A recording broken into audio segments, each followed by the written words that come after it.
Olá, meus irmãos, que a graça e a paz do Senhor Jesus esteja com você. Mais uma vez aqui estamos de volta para juntos estudarmos mais uma lição da Escola Bíblica Dominical. Estamos estudando nesse quarto trimestre de 2021 a lição bíblica da editora CPAD e essa lição ela traz por tema o apóstolo Paulo, lições da vida e ministério do apóstolo dos gentios para a Igreja de Cristo. Estamos aqui felizes porque Deus tem nos dado uma lição de suma importância que retrata do trabalho, do ministério do apóstolo Paulo, e tivemos já a oportunidade de ver 5 lições, né? A começar pela primeira, do encontro de Paulo, de Saulo de Tarso, né? e a sua conversão, enfim, e chegamos aqui hoje à lição de número 6, que vem falar sobre Paulo no poder do Espírito. Na lição passada, nós já abordamos alguma coisa acerca da pregação do Evangelho. A pregação do Evangelho, ela não pode ser uma pregação meramente teológica, meramente filosófica, ela tem que ser uma mensagem carregada e embasada pelo poder do Espírito Santo. E nessa lição de número 6, nós vamos estar estudando sobre esse conteúdo. Que o cristão, o ministro do Evangelho, o pregador, ele não pode confiar simplesmente no seu conhecimento bíblico apenas, né? Na sua teologia, na sua forma prática de expor o seu pensamento, na sua oratória. Mas ele precisa de ter toda essa bagagem, como nós tivemos a oportunidade de ver, e com certeza estaremos vendo aqui novamente, que Paulo, ele era uma pessoa muito bem instruída, ele era possuidor de uma cultura bastante grande, ele tinha conhecimento tanto da filosofia, da cultura romana como judaica, era um exímio orador, mas ele não confiou no eu, ele não confiou no seu conhecimento terreno, humano, mas ele se colocou 100% nas mãos do Senhor, para que ele pudesse trabalhar no poder e na unção do Espírito Santo, que é o que nós vamos estar vendo nesta lição. Então, vamos aqui já ao início. O texto áureo diz: e impondo-lhe Paulo as mãos, veio sobre eles o Espírito Santo, e falavam línguas e profetizavam. Está registrado em Atos, capítulo 19, verso 6. Uma vez movido no poder do Espírito, podemos ser bem-sucedidos na missão de pregar o Evangelho a toda a criatura. Então, esse é o texto áureo que está registrado em Atos 19:6 e a verdade prática. E como todas as nossas lições, elas possuem, melhor dizendo, 3 objetivos. Os objetivos delas são, primeiro, expor que Cristo deve ser pregado no poder do Espírito Santo. Então, esse é o primeiro ponto. Sem a ajuda e sem o poder do Espírito Santo, nós vamos fazer muito barulho, podemos até falar muito bonito, mas não vai trazer nenhum efeito. Segundo, identificar o argumento de Paulo sobre a plenitude do Espírito Santo, ou seja, esse argumento, ele valeu na época de Paulo e ainda deve continuar valendo nos dias atuais. Nós precisamos argumentar para a igreja a necessidade desse poder do Espírito Santo, desse enchimento de poder. Um crente tem que ser batizado com o Espírito Santo. Nós sabemos perfeitamente que o Senhor Jesus não permitiu que os discípulos dessem prosseguimento ao trabalho de evangelização sem que antes fossem revestidos de poder. Que eles recebessem o Espírito Santo que chegaria para estar conosco para sempre e os revestisse do poder, dando a eles a capacidade, o conhecimento, a lembrança do que eles já tinham esquecido e assim poder fazer uma obra por completo. E em terceiro e último lugar, nós encontramos aqui que é apresentar a fonte de ensino de Paulo sobre o Espírito Santo. Ou seja, o Espírito Santo não é uma doutrina humana, não é algo criado ou inventado pelo homem, mas ela é algo que foi determinado por Deus para o auxílio do cristão na obra que ele precisa realizar. Louvado seja o nome do Senhor. E aí, quando nós olhamos aqui para a interação, nós vamos ver que os obstáculos no caminho da vida cristã são numerosos. Só o Espírito Santo pode conduzir a vida do crente entre esses obstáculos. Quando Paulo exerceu o ministério, o Espírito foi agente fundamental para que o apóstolo combatesse o bom combate, terminasse a carreira e guardasse a fé. Paulo começou a caminhada no Espírito, viveu no Espírito e terminou no Espírito. Assim, nós precisamos nos conscientizar a respeito da importância de ter o Espírito Santo em nossas vidas. A sua unção é indispensável para a nossa caminhada com Cristo.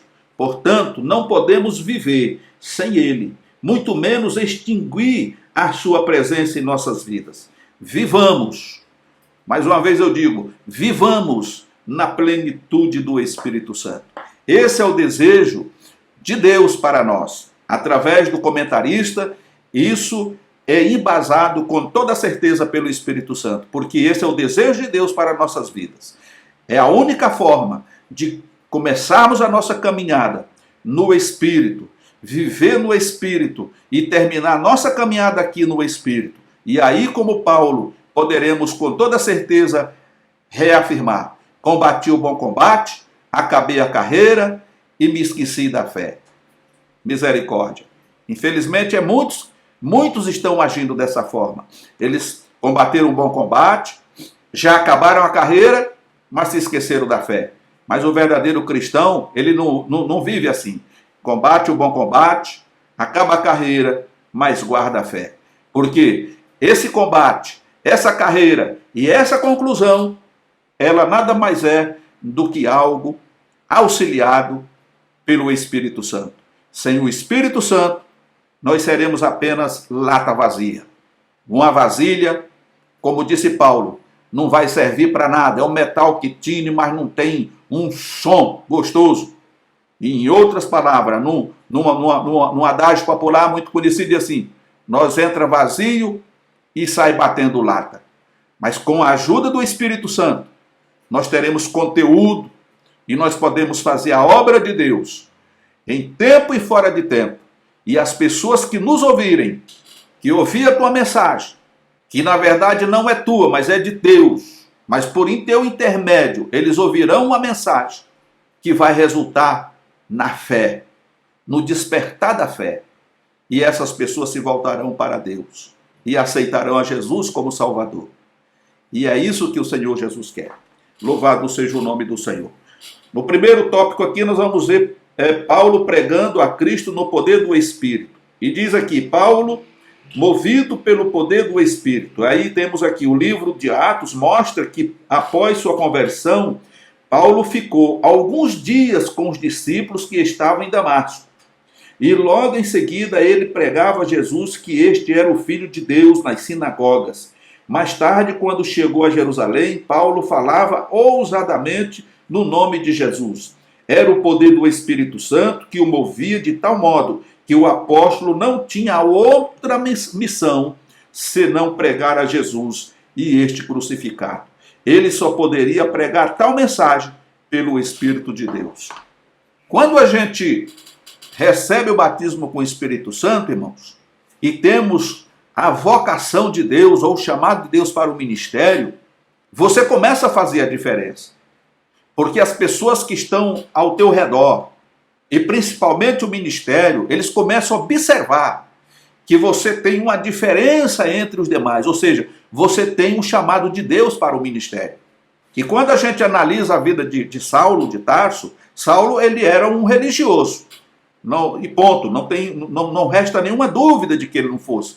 E era um religioso em extremo, tanto é que se tornou perseguidor do povo de Deus. Mas o que acontece é que logo que ele tem um encontro com o Senhor e o Espírito Santo do Senhor passa a habitar nele, há uma diferença muito grande, porque as pessoas viam a maneira como ele pregava não como alguém que o copiou de alguém o que ouviu, mas ele pregava com ousadia, como alguém que tinha tido um conhecimento prévio do que estava falando. E aí nós temos a convicção do que ele teve, do encontro que ele teve com o Senhor. E como mais tarde ele vai dizer, eu não fui pregando em sabedoria humana, eu não recebi o evangelho de homem, mas eu recebi do próprio Cristo. Então a experiência dele estava embasada e fundamentada no Cristo. E por intermédio do Cristo ele tinha agora a unção do Espírito Santo, a ousadia para falar, e ele conseguia convencer as pessoas, por mais incrédulas que elas tivessem, ele conseguia convencê-los, porque o Espírito Santo estava agindo e atuando por intermédio dele. E essa é a diferença que precisa ter em mim e em você e em todos aqueles que almejam se tornar um pregador do Evangelho. Ser formado em teologia, ter conhecimento bíblico, isso é fundamental e é importante. Mas a unção do Espírito, o poder do Espírito, ele é primordial. Eu diria que é a prioridade maior. O conhecimento é importante, mas o mais importante é você ter o Espírito Santo. Porque você ter o conhecimento sem o poder do Espírito Santo não resolve nada. Você vai falar bonito, vai ter uma boa oratória, talvez. De repente você tem uma boa oratória, uma boa dicção, você consegue se expressar com facilidade. Eu já não tenho isso. Já depois aqui dos meus 60 anos, a gente parece que vai ficando com a língua um pouco mais pesada. Tem hora que você tropeça em palavras, eu sei que os irmãos têm notado isso, mas não é porque isso seja normal e natural. Eu acho que isso é um pouco da idade também, não sei, né? Mas o fato, irmão, é que você, na unção do Espírito Santo, você tem a ousadia de pregar, tem autoridade, e essa autoridade, ela é abrangente. Porque não só você tem o ímpeto de pregar com ousadia a palavra de Deus, mas se de repente o Senhor te direcionar para repreender um demônio, ele vai cair por terra. Repreender uma enfermidade, aquela pessoa vai ser curada, porque o operar é do Espírito Santo. Você é apenas um instrumento. O conhecimento, como já frisei, é importante. Termos todo o conhecimento possível nas Escrituras, teologicamente falando, enfim. Quanto mais você estudar, quanto mais você aprender, isso é importante, porque Paulo foi uma pessoa que tinha todo esse conhecimento também, foi detentor de um grande conhecimento. E isso, com certeza, auxiliou ele muito no trabalho que ele realizou para Deus. Mas, sem o Espírito Santo, Paulo ele ia ser como qualquer um outro, que ficaria divagando dentro da filosofia, dentro da retórica e etc e tal. Mas com o Espírito Santo ele fez diferença. Ele conseguiu impactar multidões. Ele conseguiu impactar pessoas através da sua mensagem e através da unção do Espírito Santo. Pessoas criam no Evangelho. Pessoas aceitavam Jesus como Salvador. Tanto é que por onde ele passou, a igreja ficou plantada. Louvado seja o nome do Senhor. O segundo ponto vem falar sobre o caminho da pregação. Depois do estágio no deserto, da Arábia por 3 anos, Paulo voltou a Damasco e daí foi para Jerusalém. Não teve uma recepção calorosa porque os cristãos de Jerusalém, inclusive os apóstolos, ainda temiam a presença do antigo Saulo de Tarso.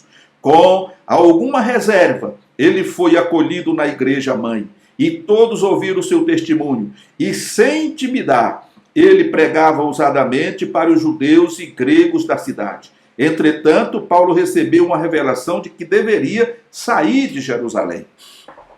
Para quem foi como Saulo de Tarso, ou Saul, né, que é o seu nome judaico, porque Saulo, como já disse noutra lição, é o nome aportuguesado, Saulo e Paulo são os dois nomes aportuguesados, porque Saul é o nome judaico e Paulus, no latim, é o nome que ele recebeu romano, ali em Roma, da sua cidadania romana.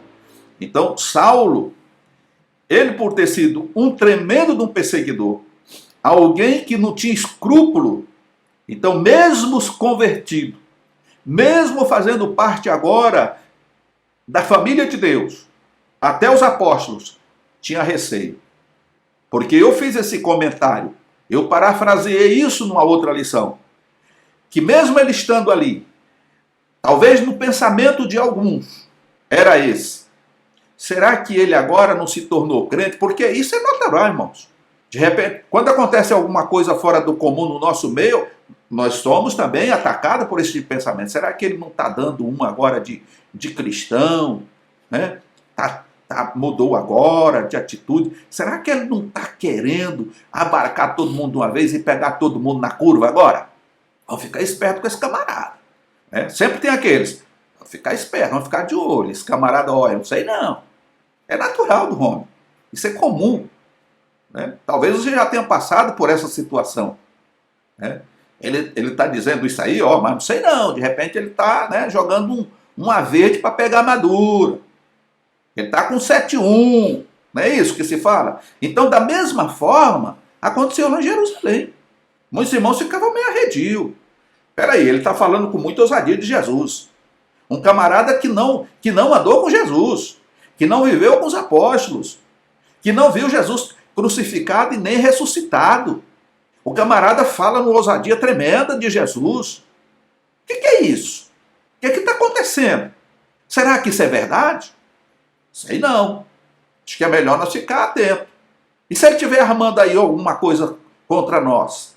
E aí o resultado final é que Deus aparece para ele e dá a ele uma revelação e diz assim: Saulo, meu filho, preste atenção. O que você está fazendo aí em Jerusalém? Sai daí, meu filho. Sai daí. Porque eu não te chamei para fazer parte desse grupo aí, não. Eu estou parafraseando aqui. Eu não te chamei para fazer parte dessa elite, não. Eu tenho um trabalho para você noutra região. E é lá que você vai fazer a obra que eu te mandei fazer. Há muita gente a ser conquistada. Há muitas almas para ganhar para o meu reino. Então sai, desvincula daí. Você não vai ser membro dessa igreja aí, não. Você não vai receber credencial de obreiro aí dessa igreja, não. Porque a missão que eu tenho para ti é diferente. Você não precisa disso. E isso é bom se dizer, irmãos, porque tem muita gente nessa situação. Ah, eu vou para a igreja tal, porque lá o pastor vai me dar uma credencial disso ou daquilo. Não é assim que funciona, irmão. Você pode ter centenas de credencial. Credencial não vai fazer nada por você e muito menos vai te levar para o céu. Se Deus colocou uma obra na tua mão para fazer, faça. Se você está inserido dentro de um ministério, obedeça o ministério, cumpra a sua função ministerial e faça a obra que Deus te deu para fazer. Mas se você é um excluído e Deus te deu algo para fazer, não fique esperando ser elogiado ou glorificado pelo homem. Faça a obra que Deus colocou para fazer. E o nome do Senhor vai ser glorificado, porque o que importa é isso. É o nome do Senhor ser glorificado e exaltado. Não fique preso a um jugo. Não fique preso dentro de organização humana. Mas fique preso debaixo da unção do Espírito Santo e da vontade de Deus. Se você faz parte de um ministério, ame o ministério, zele pelo ministério, ame os seus irmãos de ministério, mas não deixe de fazer aquilo que o Senhor colocou nas tuas mãos para fazer. É isso que importa. Eu poderia abrir aqui um leque e falar muita coisa acerca disso. Mas vamos deixar por enquanto assim. Porque muitas vezes o irmão está sendo deixado de lado. Por questão de inveja, por questão de ciúme, por questão de politicagem. E eu sei que estou falando com muitos irmãos que estão vivendo nessa situação. Mas saiba, irmão, que antes de você fazer parte de qualquer denominação ou de qualquer organização religiosa, você foi chamado pelo Senhor. E Paulo, talvez, no seu pensamento, talvez, eu não estou afirmando, o desejo dele era continuar com os irmãos em Jerusalém, fazer parte daquele ministério em Jerusalém. Mas Deus aparece a ele em revelação e diz: sai de Jerusalém, vai fazer o que eu te mandei fazer. Porque individualmente Deus nos comissionou. E o Senhor Jesus disse que Deus nos chamou e nos enviou para que produzamos fruto e que o nosso fruto permaneça. Essa é a função não de uma igreja, não de um ministério, mas de cada crente individualmente. Eu, você, todos nós temos esta responsabilidade. É a responsabilidade de produzir fruto para Deus e que esse fruto permaneça. Agora, logicamente que dentro de uma bandeira ministerial, unidos juntos, podemos fazer muita coisa para o Senhor.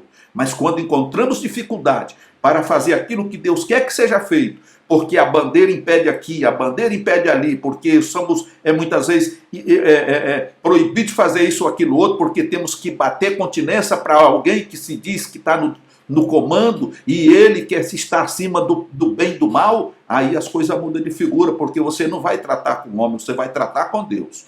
Eu disse, e está dito. Amém? Vamos prosseguir adiante. O segundo ponto diz, o caminho de pregação. Depois do estágio no deserto da Arábia, por 3 anos, Paulo voltou a Damasco e daí foi para Jerusalém.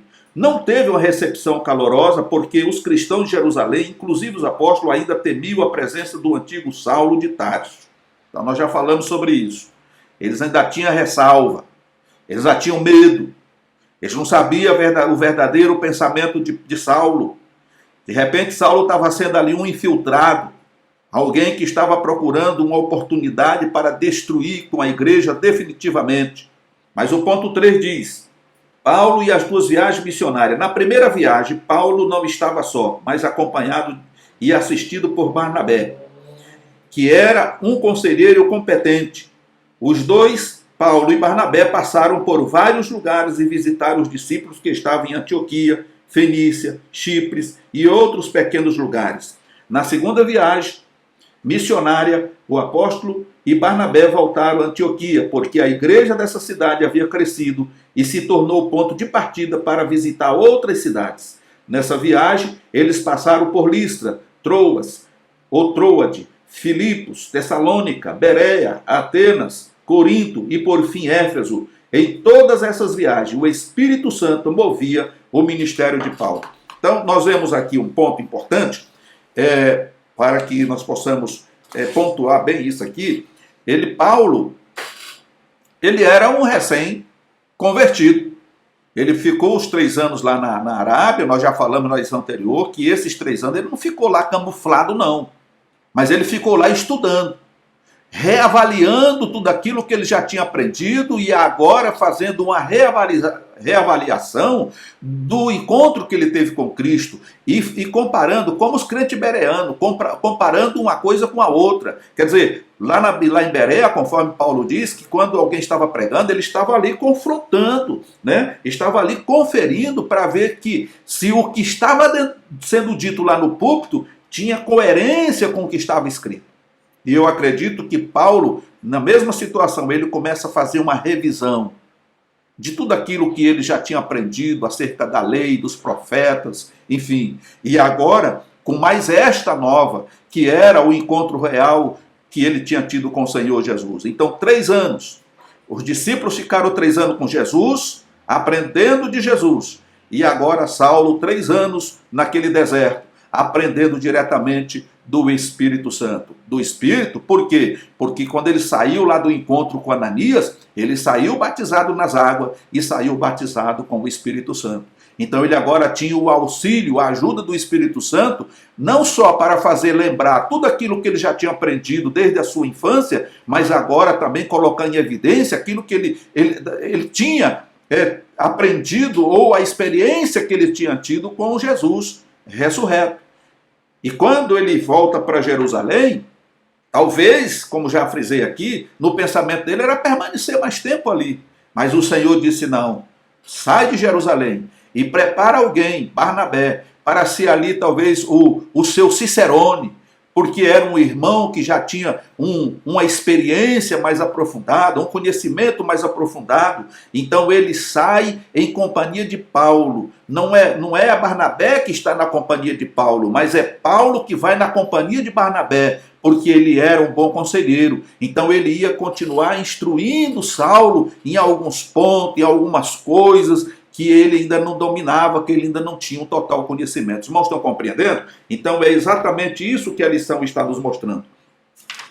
Louvado seja o nome do Senhor. E nessa viagem eles passaram por Listra, Troas, ou Troade, Filipos, Tessalônica, Bereia, Atenas, Corinto e por fim Éfeso. Em todas essas viagens o Espírito Santo movia o ministério de Paulo. E aí nós vamos aqui para o ponto 2, que diz assim, o argumento de Paulo sobre a plenitude do Espírito Santo. E aí o ponto 1 vai dizer, Paulo aclara o ensino sobre a plenitude do Espírito Santo. E nos capítulos anteriores, depois da separação entre Paulo e Barnabé, o jovem Timóteo e Silas passaram a acompanhar o apóstolo. Quando Paulo voltou a Éfeso, deparou-se com um grupo de discípulos que seguiu o ensino de Apolo e foram batizados com o batismo de arrependimento de João Batista. Esses discípulos ouviram falar de Jesus, mas não conheciam a doutrina do batismo no Espírito Santo. Eles haviam crido, conforme registra Atos 19, verso 2, em Cristo, mas nada sabiam da experiência do Pentecostes. Paulo percebeu que, a despeito de terem crido no Cristo das Escrituras, eles não haviam recebido o poder do Espírito para se tornarem testemunhas do Senhor. E aí, esse último ponto é o cerne de toda a questão do que lemos. Por quê? Eles tinham aceitado Jesus, tinham sido batizados com o batismo que João Batista pregava naquela época lá, que era o batismo do arrependimento. Mas eles não eram batizados com o Espírito Santo. E, portanto, por não ser batizado com o Espírito Santo, eles não tinham essa ousadia, não tinham o poder de sair para pregar o Evangelho. Pois foi exatamente o que Cristo falou para os discípulos. Olha, eu estou voltando para o Pai. Mas vocês não se ausentem de Jerusalém até que do alto vocês sejam revestidos de poder. E depois que acontecer isso, aí vocês vão ser minhas testemunhas, tanto em Jerusalém, como na Judéia, e em Samaria, e até nos confins da terra. Então era necessário que as pessoas, além de aceitar Jesus como Salvador, também recebessem o batismo com o Espírito Santo. E essa prática, irmão, ela não mudou. Infelizmente, estamos vivendo numa época em que o mundo religioso tem mudado as coisas, tem mudado muita coisa. E uma delas é você aceita Jesus e permanece como você está. O importante aqui, meu irmão, é você levantar a mão para Jesus. Levante a mão para Jesus, mas não precisa acontecer mudança de vida, nem mudança de atitude. Você não precisa ser batizado com o Espírito Santo. Quando muito, o que você pode fazer para poder fazer valer é se tornar um membro aqui da nossa organização religiosa. Então você vai batizar nas águas, né? Se batiza nas águas, vai receber aí uma carteirinha de associado, de membresia, e pronto, e pronto. E o importante é isso. E aí você tem que seguir o que está escrito na Bíblia, você tem que dizimar, você tem que ofertar, você tem que dar o seu tudo, você tem que fazer sacrifício, mas o batismo com o Espírito Santo, isso aí foi lá no tempo do Pentecostes, isso aí não existe mais, isso acabou. Irmãos, isso é mentira do diabo. As coisas não funcionam assim. O Espírito Santo está conosco, e está conosco para sempre, até o dia em que o Senhor autorizar ele a levar aqueles que são fiéis a Deus ao encontro de Jesus nos ares. É isso que as Escrituras nos mostram.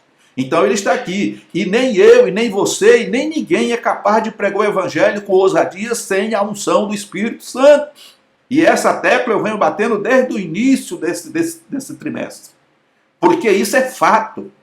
Isso é algo consumado. Nós não podemos ser crente fora do Espírito Santo. O Espírito Santo, ele tem que fazer parte da vida do cristão. 24 horas por dia, porque sem a ajuda do Espírito Santo, você, primeiro, fica fraco. Segundo, você vai ser uma presa fácil nas mãos do inimigo, e talvez seja a razão de muitos cristãos estar sofrendo nas mãos do inimigo. E muitos já até morreram espiritualmente, porque eles nunca entregaram as suas vidas para Jesus como deveriam entregar, e nunca tiveram um encontro real com o Espírito Santo, porque faltou ensino, porque faltou exemplos da própria direção da igreja. Quantas vezes eu já presenciei o inimigo se levantar no meio do culto e os irmãos ficam atônitos sem saber o que fazer, e aquele que estava fazendo uso da palavra, que deveria ser o Cicerone, o homem cheio do Espírito Santo, ele só não foge dali porque não tem para onde escapar, mas ele fica paralisado e assistindo o diabo fazendo o movimento dentro da igreja, porque ele não tem autoridade. Isso é uma vergonha. Mas são crentes, mas não tem unção, não tem poder. E o que nós vemos aqui através da palavra de Cristo, ensinada nesta lição, é que o Evangelho, ele tem que ser acompanhado pelos sinais e prodígios, e esses são produzidos pelo Espírito Santo através da vida daqueles que se dedicam ao Senhor. E é isso que nós vemos aqui. Louvado seja o nome do Senhor. E agora, ele encontra esses irmãos lá em Éfeso, num total de 12 irmãos, que eram crentes, estavam ali congregando, estavam ali adorando a Deus, mas não sabia nada a respeito de batismo com o Espírito Santo.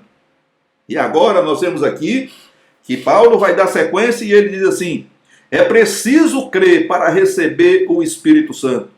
Ninguém recebe o batismo no Espírito Santo antes de crer em Cristo como Salvador. Somente depois de passar pela experiência da conversão, de reconhecer Jesus como Salvador, então o Senhor concede o dom do Espírito Santo. Ou seja, o batismo no Espírito Santo sobre a pessoa convertida.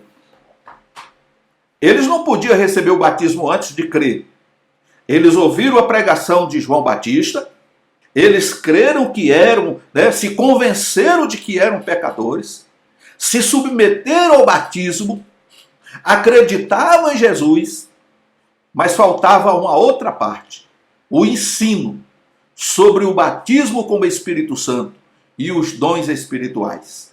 E esse ensino, ele precisa e deve continuar sendo ensinado nas igrejas de Jesus Cristo na terra. Precisa. Todos os cristãos, do menor ao maior, do mais novo ao mais velho, precisa ter conhecimento sobre os ensinos do Espírito Santo, sobre os dons espirituais. E não só ter conhecimento, mas precisam receber o batismo com o Espírito Santo. E se receberam e já não falam mais em línguas, estão inativos, é necessário que eles sejam ensinados novamente, para que através da misericórdia de Deus, eles sejam renovados e recebam dons espirituais, para que possam funcionar. Porque a igreja do Senhor, meus amados, é uma máquina, é uma engrenagem que precisa estar lubrificada para que funcione a contento. Uma máquina, se ela ficar muitos anos parada e sem manutenção, sem lubrificação, a tendência natural é emperrar tudo, é travar tudo e um dia ela não funciona mais. Então o Espírito Santo, como azeite, como óleo, precisa estar sendo derramado sobre esta máquina, sobre estas engrenagens, para que ela continue funcionando, para que ela continue produzindo o resultado para o qual Deus a designou neste mundo. Louvado seja o nome do Senhor Jesus. O terceiro ponto diz que Paulo cuida para esclarecer Apolo. Quem era Apolo? Era um judeu de Alexandria, cidade egípcia de grande cultura. Certamente Apolo teve uma elevada formação, principalmente no conhecimento das Escrituras Sagradas, e se destacava pela eloquência. Tornou-se um discípulo de João Batista à distância e creu na mensagem dele. Apolo tornou-se pregador de Cristo, mas não havia experimentado ainda o poder do Espírito Santo. Fez discípulos em Efésios, os quais eram fiéis à sua mensagem. Quando Paulo enviou Áquila e Priscila para Éfeso, tinha um objetivo: orientar Apolo acerca da vinda do Espírito Santo. Antes que o apóstolo chegasse a Éfeso, Apolo foi para Corinto. Então nós vemos aqui que Apolo era um homem eloquente, não resta nenhuma dúvida, mas também não tinha um batismo com o Espírito Santo. Então Paulo envia Áquila e Priscila para levar a palavra, para ensinar eles, para discipular. Esse era o caminho, discipulá-los acerca dos dons espirituais. E aí nós encontramos que quando Paulo chega, encontra lá esses 12 irmãos, conforme já frisamos, e Paulo percebe que eles são crentes de verdade. E também percebe que eles não conheciam nada acerca do batismo com o Espírito Santo. E Paulo começa a orientar eles. Mas vocês são batizados em quem? Nós recebemos o batismo de João Batista. Tá. O batismo que João pregou era o batismo do arrependimento. Mas Jesus veio, foi batizado pelo mesmo João Batista. Jesus foi perseguido. Jesus foi crucificado. Jesus morreu na cruz. Jesus foi sepultado. Mas ao terceiro dia ressuscitou, viveu com os discípulos aqui depois da ressurreição por mais de 40 dias, foi visto por mais de 500 irmãos e testemunhas, e retornou para o Pai. Mas ele deixou uma promessa, que quando ele fosse, ele enviaria o Consolador, o Espírito Santo, para estar conosco, para nos orientar, para nos fazer lembrar tudo aquilo que ele nos ensinou, e para nos ajudar nesse ministério, para nos capacitar, para nos dar poder, para nos dar ousadia, para nos dar autoridade sobrenatural. E aí, aqueles irmãos foram convencidos desta verdade e receberam a imposição de mãos do apóstolo Paulo. E todos eles, louvado seja o nome do Senhor, foram cheios do Espírito Santo. E não só falavam em línguas, mas também profetizavam. Irmãos, isso ainda acontece nos dias de hoje. Se não está acontecendo, é porque está faltando ensino, é porque está faltando buscar. Os nossos cultos, infelizmente, está cheio de alegorias. É festa disso, é festa daquilo, é apresentação disso, é apresentação daquilo, e virou assim como um carnaval. É só coisa para ser amostrada dentro da igreja. A igreja virou um teatro. Outras horas é um cinema. Apaga as luzes e fica a luz piscando e o povo dançando e diz que estão adorando a Deus. É tempo de voltarmos, irmãos, ao tempo da igreja primitiva. Costumo dizer, como o pastor José Wellington sempre diz, precisamos voltar às raízes. Mas voltar às raízes, irmão, requer preço. E o povo muitas vezes não quer mais se submeter ao poderio do Espírito Santo, porque se submeter a Cristo e ao Espírito Santo, tem que abrir mão do pecado, do mundo, da materialidade, tudo que está aí. Então é mais fácil ser religioso. É mais fácil ter um nome de cristão, fazer parte de uma denominação qualquer e cumprir um ritual. Vou lá na terça, na quarta ou na quinta e no sábado e no domingo e estou em paz com Deus. Não é isso não, irmão. Nós precisamos buscar o batismo com o Espírito Santo. Nós precisamos dos dons espirituais na nossa vida. É momento de buscarmos o Senhor com jejum e com oração e com lágrimas, como era no passado. Hoje nem lenço se carrega mais. O crente entra com o zóio seco e sai com o zóio mais seco ainda, porque ele não sente mais prazer, não sente mais alegria na presença do Senhor, porque o material, o mundanismo tomou conta da sua mente, da sua alma e do seu coração. Mas nós precisamos voltar às raízes, enquanto é tempo. Diz aqui o último ponto: as Escrituras como fonte de revelação sobre o Espírito Santo. Visto que Paulo era um erudito nas Escrituras, a sua primeira fonte de conhecimento acerca da divindade era a revelação do cano do Antigo Testamento. Sua compreensão sobre Deus era monoteísta, tanto quanto todos os demais judeus. A doutrina da Santíssima Trindade, mais especificamente a pessoa do Espírito Santo, estava presente no Antigo Testamento de forma subjetiva. Então nós vemos aqui que quando ele passa esse período de 3 anos lá na Arábia, e ele, como já frisei aqui, ele não ficou lá dormindo e descansando, ou seja, ele resolveu tirar umas férias para depois iniciar o trabalho de Deus, mas ele estava lá pesquisando, e ele descobriu, através de tudo que ele já tinha aprendido, que subjetivamente aquelas escrituras já falavam do Espírito Santo. O que veio embasar e alicerçar muito mais a sua fé em Deus. No segundo ponto, ele fala o Pentecoste como fonte de revelação do Espírito Santo. A segunda fonte reveladora do Espírito Santo era a experiência vivida pelos apóstolos no dia de Pentecoste. Em seguida, a sua própria experiência quando foi cheio do Espírito Santo depois da conversão. Se o Antigo Testamento mostrava o Espírito Santo de forma subjetiva, o Novo Testamento, em especial o Pentecostes, revelava ou revela a atuação do Espírito Santo de maneira objetiva e clara. Então ele fez uma comparação. No passado era apenas uma alegoria, era uma figura, era algo subjetivo. Mas agora, através do Novo Testamento, através da vinda de Cristo, através da descida do Espírito Santo, isso agora era objetivo e real. Então ele tinha agora todas as ferramentas prontas para fazer valer a vontade de Deus no que diz respeito à pregação do Evangelho com poder e ousadia. O terceiro ponto vem dizer, ou melhor, ele ensina acerca do Espírito Santo aos irmãos lá de Éfeso. Ao ensinar sobre o Espírito Santo aos Éfesos, Paulo não desfez a mensagem de João Batista, ou seja, ele não fez como algumas pessoas costumam fazer, descaracterizar a mensagem que foi pregada e alguém creu. Falou, não, mas esse irmão pregou isso aí, mas ele, esquece, isso aí é passado. Agora, irmão, você vai ter que se focar nisso aqui. Mas Paulo faz diferente. Ao ensinar sobre o Espírito Santo aos Éfesos, Paulo não desfez a mensagem de João Batista, e muito menos a de Apolo, que tinha sido ali o ganhador daquelas almas para Jesus. Pelo contrário, o apóstolo fortaleceu a mensagem de João Batista e revelou o Cristo profetizado por João exatamente como o que havia de vir.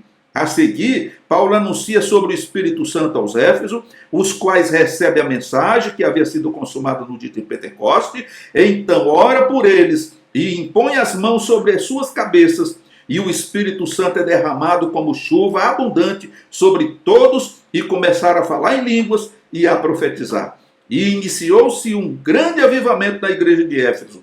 Essa experiência levou os discípulos de Éfeso a anunciarem Jesus como Salvador e fez a igreja crescer. Nesse tempo, sinais e prodígios foram marcas externas da presença e do poder do Espírito Santo na vida da igreja.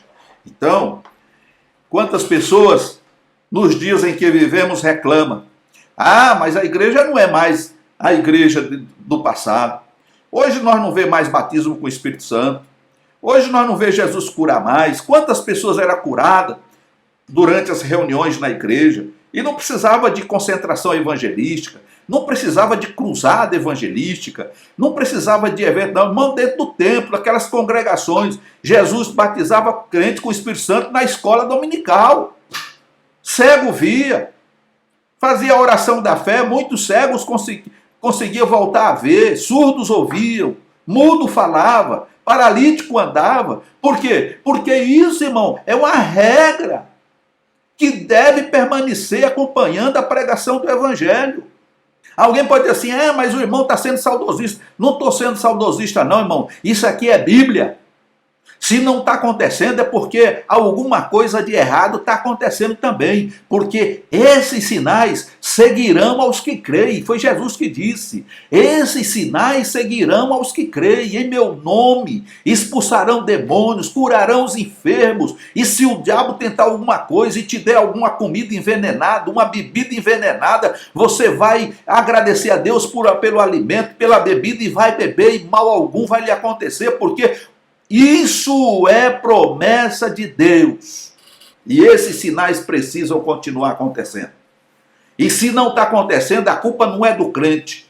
A culpa é de quem está na direção, que não tem se tornado exemplo para os fiéis na fé. E Deus vai requerer um dia de cada um desses aí, que se diz serem pastorzão, ministros, que estão preocupados apenas com ouro e prata, mas não estão preocupados com a salvação e nem com a santificação que Deus exige daqueles que professam o seu nome. Então, meus amados irmãos, essa lição ela pega no calcanhar de Aquiles, de muitos. E louvado seja Deus por isso, porque eu acredito que este é o momento de um despertamento, não só para mim, mas para todos quanto tiverem a oportunidade de meditar nesse texto, nesta palavra. Portanto, que Deus te abençoe em Cristo. A conclusão diz, no poder do Espírito, o apóstolo Paulo, além de realizar curas e milagres em nome de Jesus, levou a igreja em Éfeso a espalhar o Evangelho de Cristo. À luz desse exemplo, precisamos resgatar a simplicidade da fé cristã, buscando os sinais que demonstram o poder do Espírito Santo hoje. Porque o Espírito Santo está conosco, ele está comigo, está com você, está com a igreja. Mas se ele está impedido de atuar, é porque nós não estamos fazendo o que precisa ser feito. Mas que Deus tenha misericórdia, que Deus nos desperte, que Deus nos faça acordar desse sono, dessa letargia diabólica, para que possamos nos colocar de pé e fazer a obra de Deus enquanto é dia, porque Jesus está voltando. Meu querido irmão, minha querida irmã, fique na paz do Senhor Jesus. Não se esqueça de se inscrever no nosso canal. venha fazer parte desta família. Eu sempre estou dizendo e repito, venha fazer parte desta família. Se inscreva no canal, ative o sino de notificação, compartilhe esses vídeos nas suas redes sociais, mande para os seus amigos, irmãos, familiares, faça o seu comentário e dê aquele like. Ele é importante para nós. E eu tenho certeza que juntos nós vamos chegar ao céu, porque estamos aqui fazendo a obra de Deus, pregando o Evangelho, aproveitando o conteúdo dessas aulas que tem chegado em nossas mãos, fazendo delas uma mensagem de fé, uma mensagem de esperança, uma mensagem de ânimo para despertar aqueles que estão adormecidos, anestesiados por conta das coisas que têm acontecido no mundo. Que Deus em Cristo te abençoe e te guarde. E se Deus permitir, estaremos de volta numa outra oportunidade. Fique na paz do Senhor Jesus.